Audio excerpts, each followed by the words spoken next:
Welcome back. I'm Ian Masters, and this is Background Briefing, available 24/7 at backgroundbriefing.org. And joining us now is Rodolfo Espino, who's a former professor of political science at Arizona State University and is now a full-time political consultant for various civil rights organizations, including the Intertribal Council of Arizona and the Lawyers Committee on Civil Rights. His research and work explores voting behavior and redistricting, especially its impact on minority communities, and he has served as an expert witness in cases involving voting rights and has also testified before Congress regarding the reauthorization of the Voting Rights Act in 2006. Welcome to Background Briefing, Rodolfo Espino. Thank you for having me. Well, thanks for joining us. And Arizona's Senator Sinema, just before President Biden arrived on Capitol Hill today to have lunch with the Democratic Caucus and get them on board with these voting rights bills before the Congress, which Senator Schumer has promised to act on before January the 17th. She absolutely killed it. She went to the floor of the Senate and said that she, under no circumstances, will do anything to abolish or even modify the filibuster. So it's just breathtaking. So what, from the Arizona perspective, what's going on here? Well, it could be a sign of her looking ahead to what might be lying before her in 2024. Again, even though Senator Kelly was most recently elected, he was elected in the special election to replace the term of John McCain. So he's up in 2022 this year. And Senator Sinema does not have to worry about anything until 2024. And in running for 2024, she has to take into consideration what the composition of the House may be in 2022. A lot of analysts have been indicating that it looks like there's a great possibility that Democrats may lose control of the House in 2022. And that makes it really uncertain what Democrats might be facing in the presidential election of 2024 with lower offices. And the reason that's important for someone like Sinema, who's anticipated to run for re-election again in 2024, is that's going to be a presidential election year, and there's going to be what we call the presidential coattail phenomenon, is that the winning presidential candidate, whether it's Democrat or Republican, will often pull other lower office candidates from their same party into office with them. So if Democrats do lose control in 2024, like they did in 1994, the so-called Republican Revolution, if that happens again in 2024, we might see that momentum carrying in 2022, I should say, we might see that momentum carrying over into 2024, which would affect how Sinema would be framing herself before the Arizona electorate and nationwide for that matter. And that's why it's interesting for many of us here in Arizona why she has taken such a sharp turn from her early progressive days, where she was very much affiliated with the Green Party at the height of Ralph Nader. And then, in my opinion, as a congressional scholar, I think a lot of her shift have to do with the nature of the House versus the nature of the Senate. The House is very rules-driven.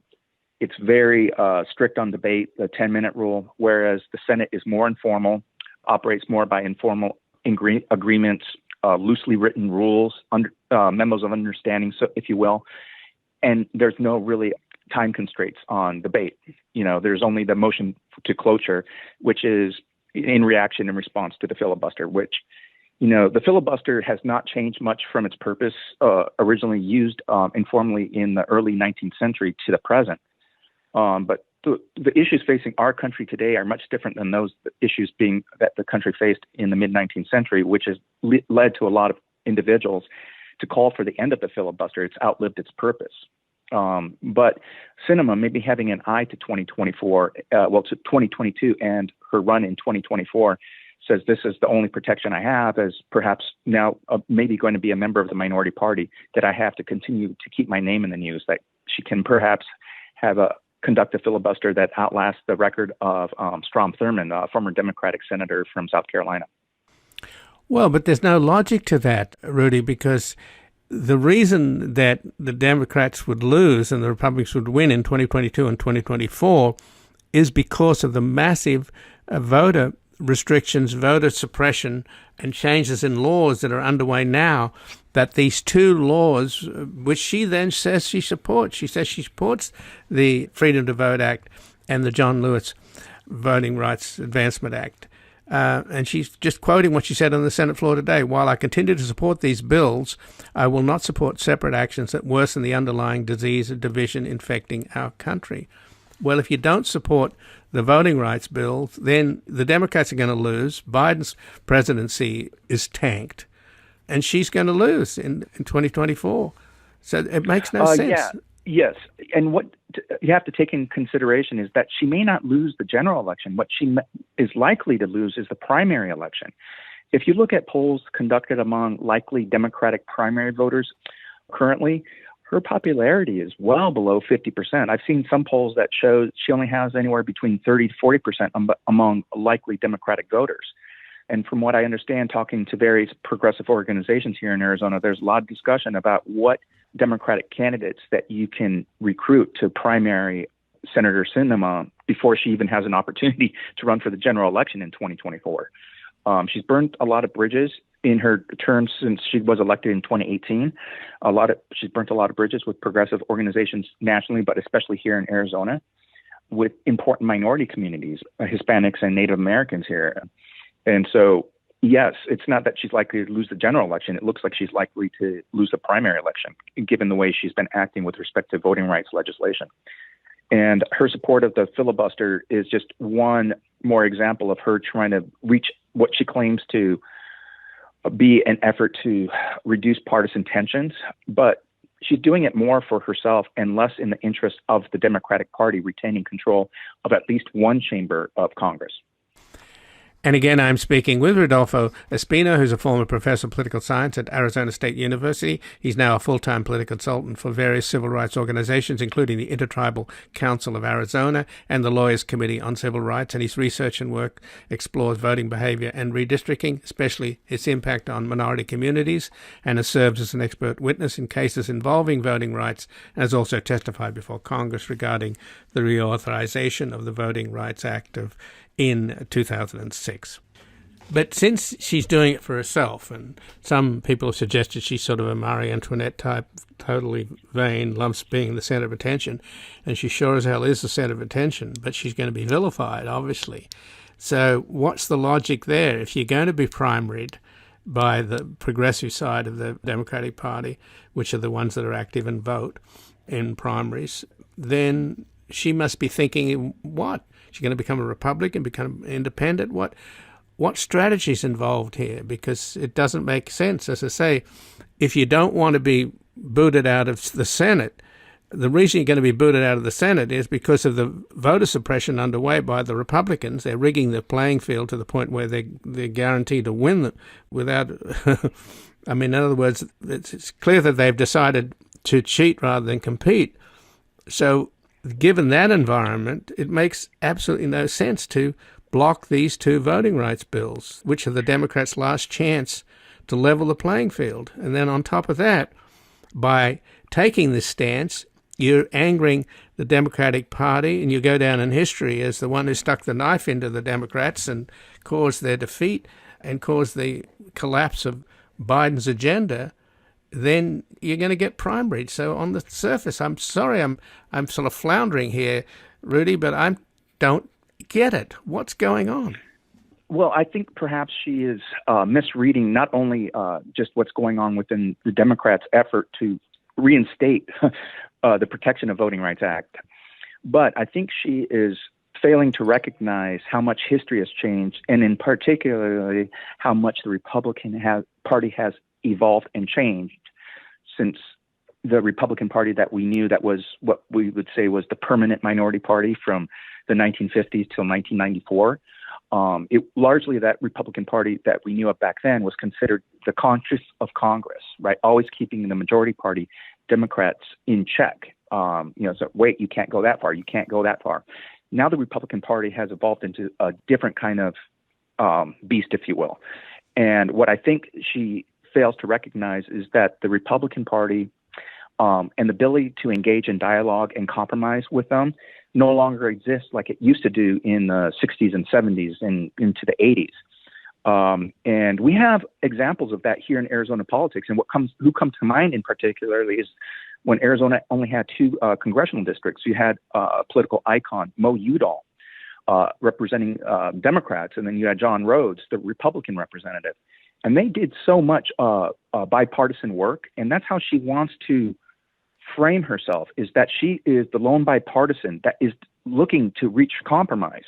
But when the other party is not willing to compromise, then who are you compromising with? You have no one to make a deal with. And I think she's trying to frame herself as she's the one that's wanting to restore order and comity to the Senate. And the Senate has become much more bipartisan. We see this in voting behavior. It's the party and not the issues at hand and not the concerns of what your state needs. And that's a far different modality than we used to see back in the era when John Rhodes and Mo Udall had worked together to bring a lot, for instance, agriculture with water coming through Arizona from the Colorado River, infrastructure. And we just don't have that kind of bipartisanship nationally, but it also here in Arizona. And I think that's something that Kyrsten Sinema is failing to recognize, is that she still is operating in an era that there is room to compromise. But I like to tell some of my students and colleagues, it's like if you meet somebody and go out to dinner with them and you want chicken, they want salad. Well, a good compromise is chicken salad. But what if you want chicken and they want anthrax? Well, then there's no compromise. You know, you're not going to consume something that's going to be poisonous for you, your constituents, and the country as a whole. So I think she's misjudged how far right her fellow Republican colleagues have moved to be loyalists to, let's say, namely Trump and the Trump agenda, because that election of 2016 that ushered in Trump has dramatically changed not just the Republican Party, but in particular, like how Senate Republicans act and behave today. Sure, and she's close friends with Congressman Mo Brooks, who spoke at the rally that before they stormed the Capitol. I mean, she's got to know where these people are coming from. And in terms of 2022, Kevin McCarthy was on Breitbart talking with Bannon, vowing to strip Democrats from committees, the ones that he doesn't like Adam Schiff and Swalwell and the members of the squad. So, and then you've got Jim Jordan talking about when they take the majority in the House, they're going to impeach Biden. This is what's going to happen. I mean, Sinema, wake up. If you think there's a lack of bipartisanship now and too much political rancor, wait until the Republicans take over in 2022. It's just going to go 1,000 times worse. Yeah, the vitriol has definitely escalated. There's no such thing as bipartisanship as we see it moving forward with important legislation, especially as it pertains to voting rights. And so I think that's where, again, I go back to, I think Sinema has misjudged how much the Republican Party, especially the Republican Party within the Senate, has transformed and morphed into similar, like the House the GOP that we see in the House. It's no surprise that we see the GOP in the House acting the way it does, but it's very much a shock to a lot of congressional observers that the Republican Party in the Senate has morphed into the same party that has more loyalty to a certain individual personality than it does to the party itself. And that reminds me, again, I mentioned the name of former representative here in Arizona, John Rhodes of Arizona. And what he's notable for is he was so loyal to the party during the height of Watergate that he was one of the Republicans that actually went in to tell Nixon, look, we don't have the votes. You're hurting the party. You need to step down. And the Republican Party has become such that they're not willing to step up to a Republican former Republican president, who has been impeached on circumstances that seem much more egregious than that for which Nixon was going to get impeached on. And so you don't have any Republicans willing to stand up to the president, former President Trump. Well, that definitely is a signal that means they're not going to be willing to compromise with a Democrat such as Sinema. And I think she just misjudged how much the Republican Party has changed from the party that we knew about it, the conscience of Congress, now to a party 100% loyal to a icon, a personality such as that of Trump. Well, just in the last couple of minutes then, Rudy, it would seem to me that since none of this makes any sense and none of her calculations make any sense, and frankly, the op-ed she wrote for the Washington Post defending the filibuster a few months ago made no sense, I'm beginning to wonder whether she's just simply a saboteur, that she's going to get paid off enormously because she's going to tank the Democratic Party. She's going to tank Biden's presidency. And I don't know who. I know it sounds paranoid and sounds conspiratorial, but if you're the one person who's destroyed the chances of the Democratic agenda, then those that oppose the Democratic agenda, and you got to believe there are a lot of rich and powerful people who oppose the Democratic agenda, are they going to reward her? Is she going to get out of politics? Because the political calculus here, none of it makes any sense. We've established that, surely.